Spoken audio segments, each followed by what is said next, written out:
Hello दोस्तों, मैं हूं Iqbal Khurshid. One minute story में खुश आमदीद। इस वक्त टॉप ट्रेंड है हलीमा सुल्तान और इल्हाम खान, मगर हमारा मौजू है एक ऐसी किताब जिसके बारे में किया जाता है दावा कि उसने लाखों ज़िंदगियां बदल दी।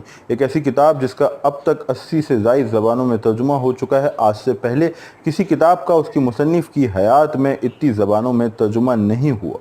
एक नावल जिसकी 200 मिलियन कॉपीज़ फ़रोख्त हो चुकी हैं, यानी इंतहाई मुख्तसर वक्त में इसे मैसर आई बेपनाह पजीराई और रसाई। मैं बात कर रहा हूँ पाउलो कोएल्हो के नावल अल्केमिस्ट की। वो नावल जिसने इस मुसन्निफ़ को एक बरे-आज़म से दूसरे बरे-आज़म तक दौलत, शोहरत और शनाख्त अता की, कबूलियत और मकबूलियत की सनद बख्शी।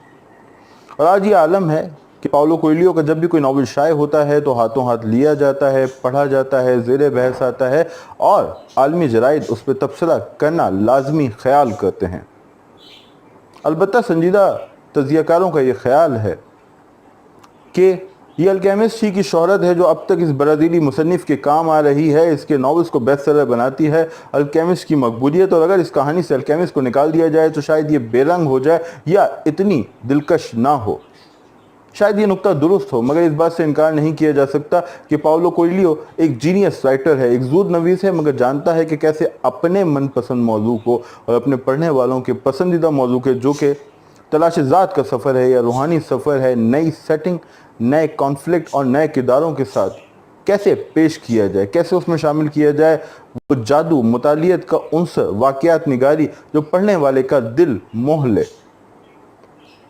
अब एक सवाल हमारे सामने आता है, वो सवाल जो शायद आमिर लियाकत और वक़ार ज़का के प्रोग्राम में आपके सामने ना आया, और वो ये है कि क्या कभी ऐसा होगा कि वो मुसन्निफ़ जिसके एक ही नावल का 80 से ज़ायद ज़बानों में हुआ हो तर्जुमा और 200 मिलियन कॉपीज़ फ़रोख्त हुई हैं, जो आज भी ज़ेरे बहस आता हो, पढ़ा जाता हो, कभी उसे मैन बुकर प्राइज़ के लिए नामज़द किया जाएगा, नोबेल का हकदार ठहराया जाएगा, कभी उसका शुमार होगा संजीदा अदीबों में, फहरिस्त में, जहाँ मार्केज़ और मिलान कुंडेरा को रखा जाता है?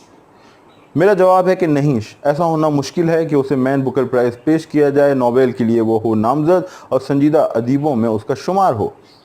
सबब वाज़ेह है, उर्दू के मानंद दीगर ज़बानों में आलमी अदब में भी पॉपुलर लिटरेचर और संजीदा लिटरेचर की वाज़ेह तकसीम है। पॉपुलर लिटरेचर के हिस्से में आती है दौलत, शोहरत और शनाख्त, और संजीदा अदब के हिस्से में आते हैं अदबी एजाज़ात, मकाम और बाकी रहने वाली ज़िंदगी।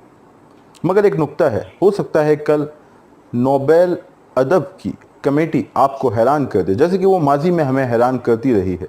जैसे उसने टॉल्स्टॉय को नोबेल इनाम नहीं दिया, या फिर बॉब डिलन को, जो मेरा पसंदीदा गीत निगार है, नोबेल दे दिया और एक नए तनाज़े को जन्म दिया। और यूँ भी हुआ कि उसने किसी को नोबेल पेश किया और लोगों ने कहा कि ये शख्स कौन है, ये तो नोबेल अदब की जो कमेटी है उसकी दरियाफ्त है, या ये साहब तो पॉपुलर राइटर थे, इन्हें यह एजाज़ कैसे दे दिया गया। तो जनाब, कुछ भी मुमकिन है, हो सकता है कल हमारे और आपके इस पसंदीदा मुसन्निफ़ को, जिसके पढ़ने वाले लाखों बल्कि करोड़ों में हैं, जिसने कई ज़िंदगियों को मुतासिर किया, जो आज भी सबसे ज़्यादा सर्च किया जाने वाला मुसन्निफ़ है, कोई बड़ा संजीदा एजाज़ पेश कर दिया जाए।